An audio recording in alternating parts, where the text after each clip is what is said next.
New Zealand First will see that and go, hey, look, we actually don't need that many votes. So I'm going to talk to the tiny but motivated anti-vaxxer movement.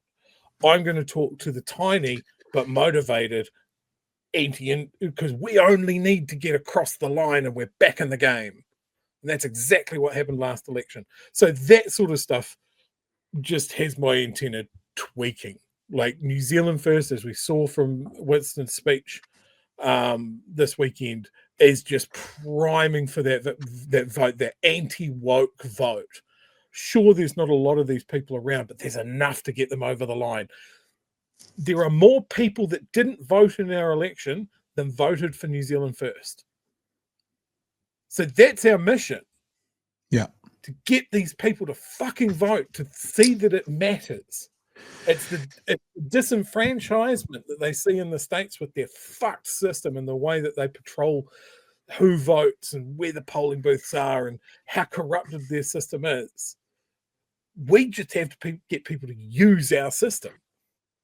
Yep. So let's go into that right now. It's a story from last night, but it's important that we have a look at what Winston Peters is setting up, as Chewie's just laid out quite well. New Zealand First Leader Winston Peters has pledged to declare war on woke thinking in a fiery State of the Nation speech in Christchurch.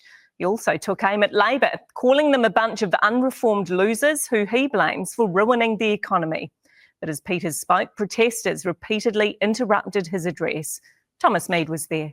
It was loud from the very beginning. Palestine.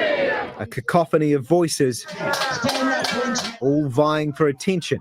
The New Zealand First Party faithful running the gauntlet. The entrance packed with a mix of protesters, from those supporting the Palestinian cause. What we want him to do is, first of all, speak out and condemn Israel for what it's doing. To those supporting Israel. We are still waiting for hostages to be returned. As well as backers of greyhound racing. We're his people. He's letting us down badly. And protesters speaking against it. Ban greyhound racing now. It's 2 years, it's too long. Inside, Winston Peters took the stage, ready to rumble. There were hundreds of protesters outside to try and intimidate and influence you. The foreign minister taking the gloves off as the crowd joined in. Shame on them. As Elvis sang, looking for trouble?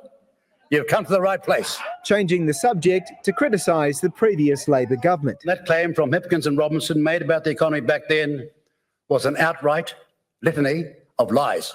Labour has fired back at that, claiming the current coalition has driven the economy into a recession. Meanwhile, Peters was vowing to improve things in future, saying he would better the economy, defend workers and declaring war on what he calls woke thinking. But once again, it became a contest for attention. Pro-Palestinian protesters hidden in the crowd, strategically popping up every 5 minutes before being dragged out by security. They're probably able to sneak in because they were white. I'm just thinking there's a common theme between these protesters so far. Fellow Kiwis utterly divided, all parties attempting to blame the other. Thomas Mead, One News.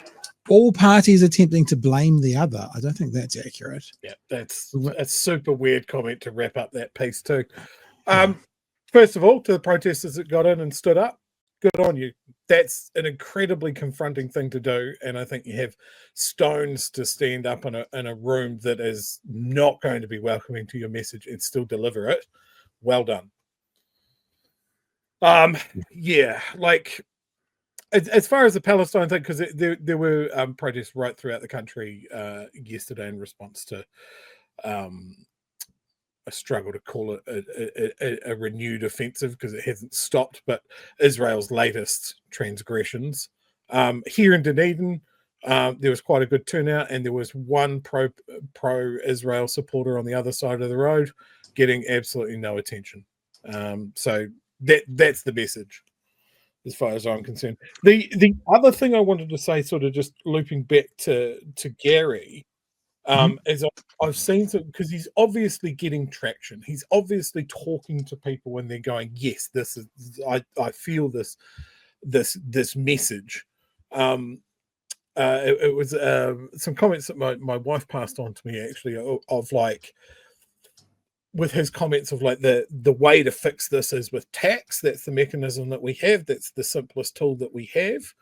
And people coming back at him and going, "Well, how would you do it then?"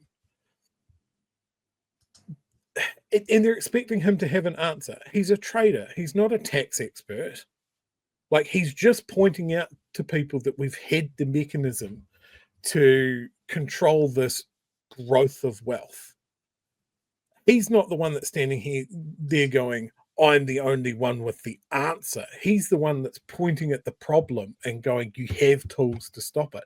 It's up to the government, the tax experts, to sit there and go, "Okay, if we're going to go after the wealthy, this is how we have to do it." Like, don't just sit there and go, "Well, you've got to tell us how to do it." It's I can see their argument fermenting.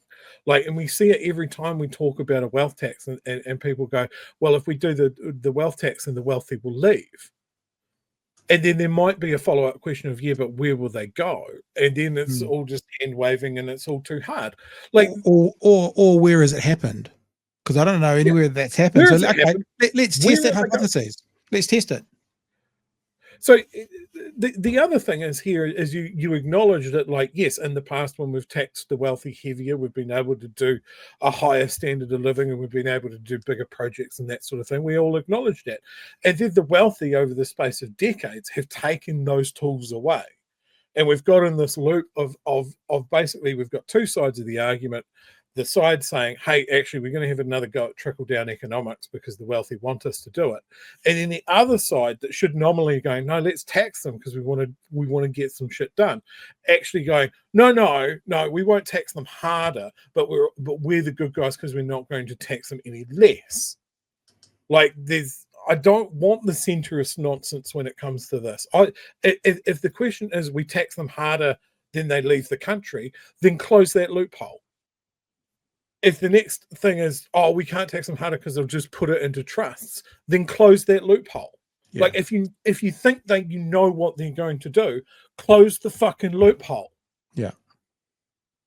Yeah. Like, if you want to encourage the wealthy to grow their funds and not just hide it away, then incentivize it to put it into productive industries. Incentive, like, we won't tax you if you invest all your money in a startup New Zealand business. You know, that's a suggestion. I'm not a tax expert. I don't know how that works. Someone tell me how it works. Yeah. You know, rather than just going, "No, because they'll do this." Well, then don't let them.